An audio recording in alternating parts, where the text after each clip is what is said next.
Before a single word leaves your lips, before any justification, before any explanation, take a deep breath and listen to me. If this video has appeared on your screen right now, there is a profound spiritual reason behind it. You did not arrive here by chance. You were led.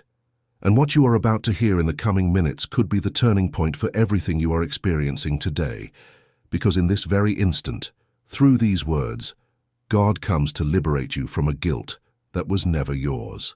You have been carrying on your shoulders for years, perhaps for decades, an invisible weight that belongs to other people, a guilt that was dressed upon you in childhood, in marriage, in church, at work, in family. And it is precisely this weight that hinders your manifestation, that extinguishes your brilliance, that delays your healing, and that corrodes your peace. You are not failing because God forgot about you. You are failing because your I am is intoxicated by blame game. And today, this ends. Arthur Finch established a truth that pierces through centuries like an arrow. You do not attract what you desire. You attract what you feel you already are. And if what you feel deep down is unworthiness, if what whispers within you is, "It's my fault, I don't deserve it, it happened because of me," then the law of assumption simply returns, in the form of matter, that which you have assumed as your identity. The law of assumption does not ask if it is fair. It does not ask if it is yours or someone else's. It merely copies the dominant state of being and transforms it into fact. If your dominant state is contaminated by remorse planted by others, guess what your life continues to produce? Bills that don't add up, loves that don't blossom, doors slamming in your face, tireless repetition of the same painful patterns. Stop everything and answer within. How many times have you asked for forgiveness for something you didn't even do? How many times have you accepted the version of your story told by those who never truly saw you? How many times have you held the hand of someone who hurt you and whispered, "It was my fault"? How many times have you been the emotional punching bag for your mother, your father, your ex-partner, your boss, your children, and yet learned to believe the problem was you? My brother, my sister, listen with an open heart. This needs to stop today. There is an abysmal difference between responsibility and blame game. Responsibility is maturity, and it expands you. Blame game is slavery, and it crushes you. And when you internally accept a guilt that is not yours, you are not being humble. You are wearing the state of being of the one who hurt you. You are dwelling in someone else's fourth dimension. You are creating your reality from a borrowed identity, made of accusation, pain, and shame. And I will tell you what perhaps you have needed to hear for 20 years, for 30 years, and no one had the courage to tell you. You are not guilty of your father's alcoholism. You are not guilty of your mother's sadness. You are not guilty of your parents' failed marriage. You are not guilty of being betrayed. You are not guilty of not being loved the way you deserved. You are not guilty of the wrong choices of those around you. You are not guilty of not being able to save those who did not want to be saved. You are not guilty of surviving while others sank. You are not guilty of wanting to live. That's why I've prepared the powerful ebook for you. It's called How to Know If God Will Save You at the Final Judgment. And if, at this very moment, as you hear these words, your chest tightens, if a tear insists on coming, if you feel something within you recognizes this message as truth, then pay attention. This is not fleeting emotion. This is the Spirit of God signaling that the time has come. Thousands of people across Brazil have already received this material and returned to tell us that they finally understood why they prayed so much and saw so little. Men who were ready to give up on their families regained faith in their homes. Women who carried guilt since childhood finally managed to sleep a whole night in peace. Parents who felt they were failing their children understood their true spiritual calling. The link to the book is in the description of this video and also pinned at the top of the comments, and you need to click now, because this material may be taken down at any moment by platform decision. If you were led here, you have a spiritual mission over your home. Do not ignore this call. Write Amen in the comments as a decree that you accept the liberation God is offering now. Now I want you to understand why the blame game is so spiritually dangerous. Walter Evans was crystal clear in explaining how the mind works. The subconscious is like fertile soil, and everything planted in it germinates without exception. It doesn't question, it doesn't filter, it doesn't separate truth from lies. It simply accepts and reproduces. When someone, over the years, planted in you the seed that you were the reason for others' suffering, that seed took root, and from that root grows a destructive inner monologue that works 24 hours a day against you. It's that little voice that says, "You're not good enough. It happened because of you. You don't deserve good things. If you were better, it would have worked out." This inner monologue is your point of assumption. It's from this that your reality is created. And if it's corrupted by the blame game, your external reality is being sculpted by voices that never loved you. Feeling is the key, said Arthur Finch. It's not the technique, it's not the perfect visualization, it's not the mechanical repetition of affirmations. It's the feeling. It's what you feel when no one is looking. It's what you feel when you fall asleep. It's what you feel when you wake up. It's what you feel while washing dishes, while driving, while staring at the ceiling at 3 in the morning. This feeling is the invisible engine that builds everything that appears before your eyes. And if this feeling is guilt, even if the guilt is not yours, the engine runs, producing scarcity. Modern quantum physics has discovered something mystics have known for centuries. The human heart emits a measurable electromagnetic field, thousands of times more powerful than the brain's field. This field extends beyond your body and interacts with the field of everything around you. When your heart is saturated with the blame game, it emits a frequency of unworthiness that attracts like a magnet more reasons for you to feel guilty. It's a self-reinforcing cycle. Now I want you to imagine something. Imagine you woke up today without this guilt. Imagine that upon opening your eyes, the first thing you felt was not weight, but lightness. Imagine you didn't have to justify your existence to anyone. Imagine you didn't have to apologize for your breathing. Imagine you walked to the kitchen, had your coffee, looked out the window, and said to yourself, "I am worthy, I am loved, I am free." This is the state of being that God wants you to inhabit, and from it your new reality will spring forth. But to get there, you need to stop assuming guilt that isn't yours. You need to return in the invisible, what was never yours. There is a powerful technique that Neville called review. It is one of the most transformative ever taught on this earth. Every night before you sleep, you will do the following. You will mentally go over the scenes of your day, but instead of repeating what was painful, you will mentally rewrite those scenes the way they should have happened. You will go back to that moment when you felt wronged and see yourself, in your imagination, being respected. You will go back to that scene where you absorbed another's blame and see yourself, mentally, returning it with dignity. You will go back to that conversation where you remained silent and hear yourself speaking with clarity. This is not fantasy.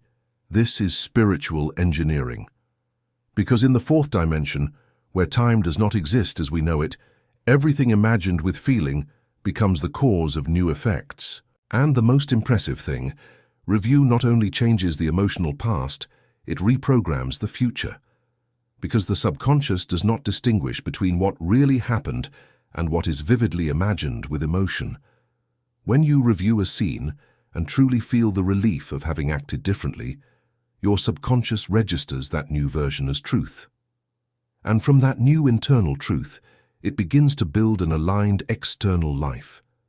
You start receiving different treatment from people. You start attracting situations where you no longer need to absorb blame. You start living from an integral I am. This is precisely why I prepared the powerful digital book for you. How to Know If God Will Save You in the Final Judgment was written to teach you, step by step, how to identify the signs that God is calling you to a greater mission, and how to recognize when your soul no longer belongs to the old world of blame and accusations. If you have reached this point in the video, it is because your soul is asking for it. The link is in the description and at the top of the comments. Click now, because the spiritual window that is open today may not be open tomorrow. There is another concept from Neville that needs to enter your life urgently, the bridge of incidents. You know when you dream of something big, of a healing, of a reunion, of a financial turn of fortune, and your mind starts asking, but how will this happen if my situation is this? The bridge of incidents is the spiritual answer to this question. It is the invisible sequence of events that the universe organizes to take you from your current state to your desired state. And it is only built when you inhabit, within yourself, the state of being of the desire already fulfilled. You don't need to know how. You need to know who you are. The problem is that blame game prevents the construction of this bridge. Because when you carry blame that is not yours, you cannot inhabit the state of fulfilled desire. You can only inhabit the state of deserved punishment. And what does the law of assumption do? It materializes punishment. Not because God wants to punish you. God does not punish. You are the one executing, without realizing it, an invisible sentence against yourself. You are the judge, the executioner, and the defendant in a trial that should never have existed. Pay attention to this point, because here lies the key that many have never received. The day you stop sentencing yourself, the day you stop demanding from yourself for choices that were not even yours, the day you look within and say, I am innocent of what I did not do, and I am forgiven for what I did and am no longer. On that day, the bridge of incidents begins to form. The right people appear, the right doors open, the right money arrives, the right love knocks on your door. Not because you suddenly deserved it, but because your state of being finally allowed it. Let's talk about your practical life now. You wake up in the morning, grab your phone, and the first thing you see is a bill arriving. The rent is overdue, your child's school is asking for tuition fees, the supermarket prices have gone up again, the electricity bill doubled. And as you look at all of this, an old voice inside you begins to whisper, this is what you deserve. You didn't know how to manage your life. You made too many mistakes. This is your consequence. And the worst part is that this voice isn't yours. This voice is the repetition of someone who told you long ago that you were incapable, that you were irresponsible, that you were the reason for the family's failure. This voice has become your inner monologue, and while it reigns within you, no manifestation of prosperity can penetrate. I will teach you how to break this voice. Every time it appears, you will not argue with it, you will not cry, you will not wallow. You will simply respond, silently or aloud, I am free from this lie. I am prosperous. I am provided for. I am the son, the daughter of a God who has not abandoned me. And here's the secret. You will not say this in a voice of despair. You will say it with a voice of certainty, as if you already are, as if you already have, as if you are merely confirming an eternal truth. This is the persistence that Neville so often taught. It's not insisting on prayer. It's insisting on identity. It's refusing to return to the old I am, no matter how loudly external circumstances scream that you should. This is why I have prepared the powerful digital book for you. It will accompany you through those late nights when fear tries to return, through the days when doubt knocks at your door, and through the moments when you need to remember why you were chosen. Go to the link in the description and at the top of the comments now. Now I will tell you something about sleep that very few talk about. Arthur Finch taught that the most powerful moment of the entire day is that instant when you are about to fall asleep. It's the state called drowsiness, when the conscious mind has loosened its grip and the subconscious is wide open. Everything you carry into this state with feeling becomes a seed in your fourth dimension. And guess what most people carry into sleep? Worry, resentment, guilt, repetition of conversations that hurt them during the day, scenes where they felt humiliated, mental arguments with people who weren't even there. Each of these contents becomes an instruction for the subconscious to execute in the coming days. This is why I want to propose a new spiritual routine to you, starting today. Before you close your eyes to sleep, you will do 3 things. First, you will mentally return all the blame game you absorbed that day. You will imagine yourself taking a heavy cloak off your back and handing it over to its rightful owner. You will say in the silence of your heart, "This is not mine and I return it." Second, you will review scenes from the day in your mind, choosing 1 or 2, and you will mentally rewrite them the way they should have been, feeling the relief of this new version as if it had actually happened. Third, and this is the most important, you will fall asleep feeling, not thinking, feeling. You will fall asleep feeling the relief of already being free. You will fall asleep feeling the gratitude of already having everything you need.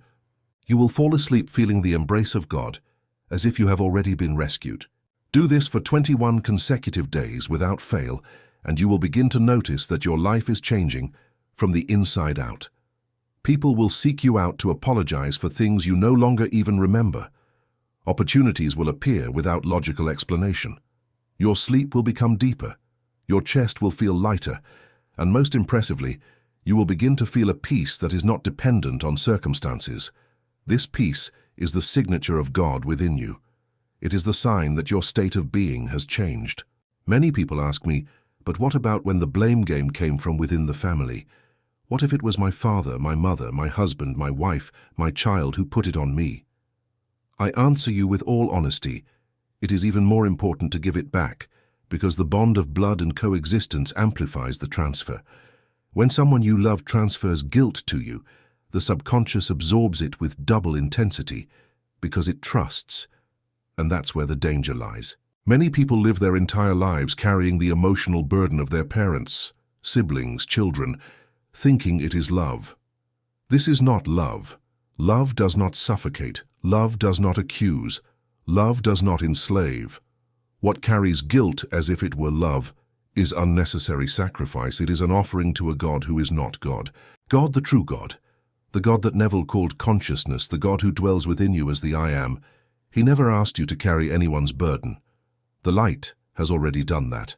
And when the light said, "It is finished," he ended the era of human sacrifice for blame game. You do not need to crucify yourself every day for the world. You need to resurrect every day in your new identity. And this new identity is that of someone free, innocent of what they have not done, forgiven of what they have done, and worthy of all that God has prepared. Let me give you a very concrete example, the kind that happens in every Brazilian home. A woman who was married for 20 years to a man who made her feel guilty for everything. If he drank, it was because she didn't know how to calm him down. If he lost his job, it was because she didn't know how to motivate him. If he cheated, it was because she didn't know how to satisfy him. If he yelled at the children, it was because she didn't know how to raise them. She absorbed over 2 decades tons of guilt that were never hers. And even after separating, she continued to carry it. Her body began to get sick. Her skin began to age prematurely. Her financial health became a shadow of what it once was. She couldn't attract a new love because in the invisible, she was still wearing the state of being of the woman guilty for everything. Until one day, a spiritual message like this reached her. She understood that she needed to give back, in the invisible, every accusation she had received. She began to do the review. She began to reprogram her inner monologue. She began to fall asleep in the frequency of the I Am Free. In 8 months, this woman's life was different. New job, income tripled, body healed of illnesses that doctors couldn't explain, and a good, respectful, God-fearing man walking beside her. This is the law of assumption operating when the state of being is purified of blame game. Perhaps your story is different. Perhaps you are a man who has spent his whole life feeling like he needed to prove his worth, because an absent father made you believe, in silence, that you were a burden. Perhaps you are a child who carries to this day the pain of seeing your mother suffer and feels you need to suffer along so as not to betray her memory. Perhaps you are someone who lost someone important and feels that somehow, if you had done things differently, that outcome would not have happened. Listen carefully. You are not responsible for the life, choices, and destiny of anyone but your own. Each soul on this earth came with its own journey, and when you appropriate the blame game, you take away the other person's chance to learn what they need to learn, and you take away your own chance to live the life God prepared for you. Arthur Finch insisted on persistence almost obsessively because he knew the outer world has a terrible hypnotic power. The people around you will continue to treat you for a while as if you were still the old version of yourself. They will keep trying to hand back to you the blame games you have already returned. They will keep reminding you of mistakes you have already overcome. They will keep trying to fit you back into the mold of shame. And the only defense against this is persistence in the new I Am. It is refusing to go back. It is holding internally with all your might the state of being of the new identity, even when the whole world screams that you are still the old one. Persistence is not aggressive. It is serene. It is like the river that insists on flowing to the sea. It does not fight with the stones. It just keeps going. It does not fight with obstacles. It just goes around them. You will continue to be yourself, the new you, even if no one around notices immediately. And then the miracle happens. One day, without warning, the world begins to rearrange itself around your new frequency. People change, situations change, doors change, and you look back and no longer recognize the person you were. This is the promise of the law of assumption when it is applied with persistence, with feeling, and with a renewed state of being. There is a detail that needs to be said with all force, because many people slip up right here. Persistence without feeling does not work. You can repeat, "I am prosperous, I am prosperous, I am prosperous," 1,000 times a day. If, while repeating this, you feel like you are lying, if you feel scarcity while speaking prosperity, if you feel anxiety while proclaiming peace, the subconscious registers the feeling, not the word. That is why feeling is the key. You need to achieve, within yourself, the feeling corresponding to what you are affirming. And sometimes to reach that feeling, you first need to free yourself from the blame games that prevent access. That is why this video exists. Before manifesting anything new, you need to return what was never yours. If you want to deepen each of these techniques with the depth they deserve, that is why I have prepared the powerful digital book for you. How to Know If God Will Save You in the Final Judgment is a material that will accompany you as a silent guide in the dawns of doubt and the mornings of new beginnings. The link is fixed in the description and at the top of the comments. Do not postpone it. The spiritual moment you are in now will not be repeated. If God is speaking to you today, it is today that you respond. Now I want you to understand something about the fourth dimension, because this is a concept that revolutionizes how you see time, waiting, and supposed delay. Neville taught that there is a dimension superior to the physical world where everything that was, everything that is, and everything that will be coexist simultaneously. It is the dimension of the soul, it is the inner world, it is the field where possibilities live before they materialize. And the most impactful part, you have access to this dimension all the time through your imagination, trained with feeling. When you imagine with true feeling that you are already free from guilt, that you are already prosperous, that you are already loved, that you are already healed, you are in fact occupying that state in the fourth dimension. And from that occupied state, the three-dimensional world is forced to rearrange itself to reflect what you already are inside. This is not silly mysticism. This is the most precise spiritual mechanics that exists. External reality is a delayed mirror of the internal state. It always has been. It always will be. The problem is that most people use their imagination against themselves. They imagine the worst. They mentally rehearse disaster. They repeat painful scenes from the past. They see themselves in thought being humiliated, rejected, abandoned, and the subconscious obedient materializes it. This is why Neville said that imagination is the Christ within you, the creative power of God acting within man. And this is why the blame game is so devastating. It hijacks your imagination. It forces you to always imagine the worst-case scenarios about yourself.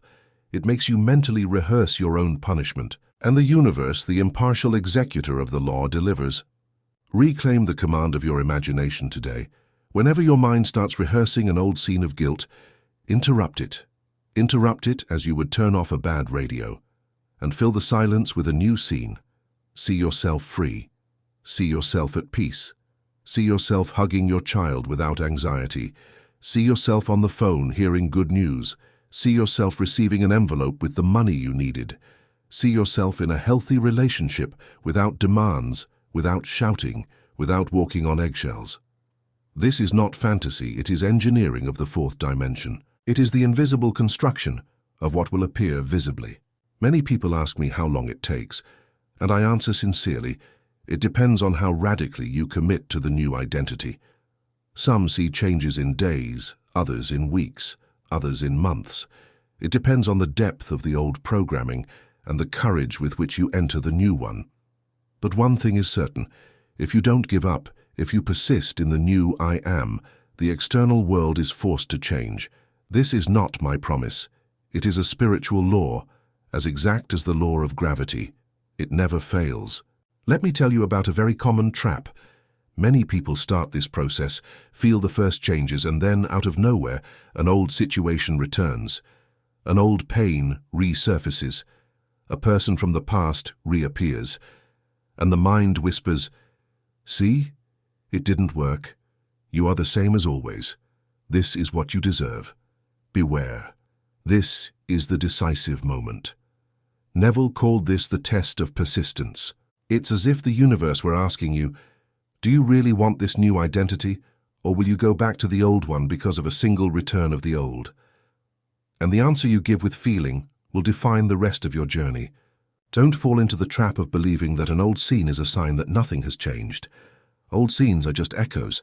They are waves of reverberation from the old state that are still reaching the shore, while the new state has already settled within you. Ignore the echoes. Hold on to the new identity, and in a very short time the echoes will stop, and only the new music will be heard.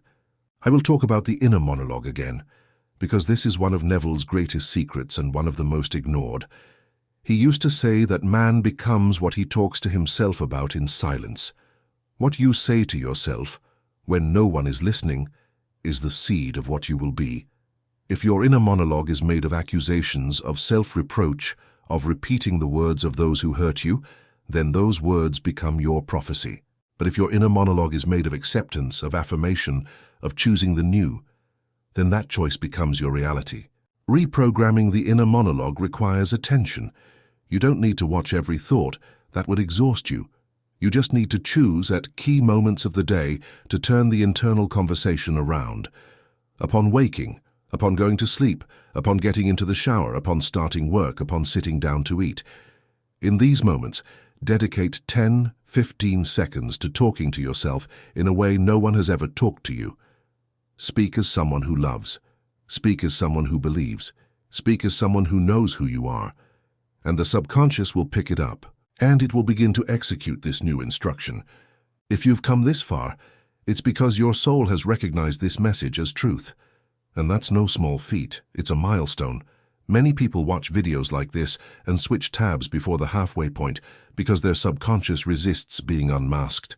But not you. You continued. And that means your true I am is ready to emerge. It's ready to leave the cocoon of blame that others have built around you. It's ready to fly. Neville used to say that man is God dreaming he is man, that our journey here is to remember who we truly are. And when you inhabit your true I am, when you accept, deep down, that you are an expression of God himself walking the earth, you stop begging for blessings and start decreeing realities. You stop asking and start assuming. You stop waiting for signs and start being the sign. This is the promise of the law of assumption when understood in all its spiritual depth. I want to propose a final practice, one that will accompany you for the rest of your life if you take it seriously. Every day, upon waking, before anything else, before your phone, before coffee, before the news, you will spend 2 minutes in silence, and in those 2 minutes you will simply occupy the state of being of someone who is already free. You will feel, without forcing, the lightness of someone without blame on their shoulders. You will feel, without shouting, the security of someone loved by God.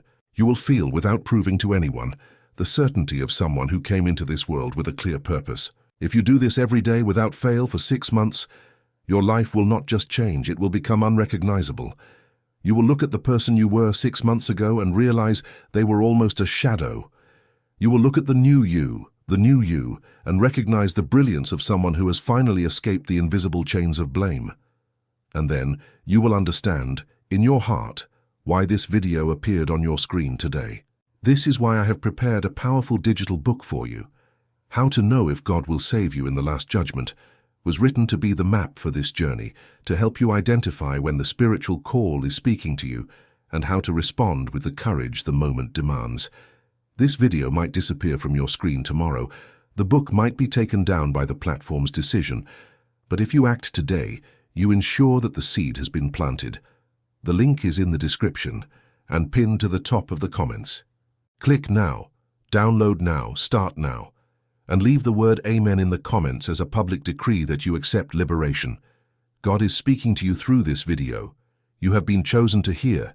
Now choose to respond. The peace you seek so desperately is not in the future. It is on the other side of the blame you will finally let go of today. May God bless you. May God set you free. And may you walk from this day forward light, worthy, and entirely free. Amen.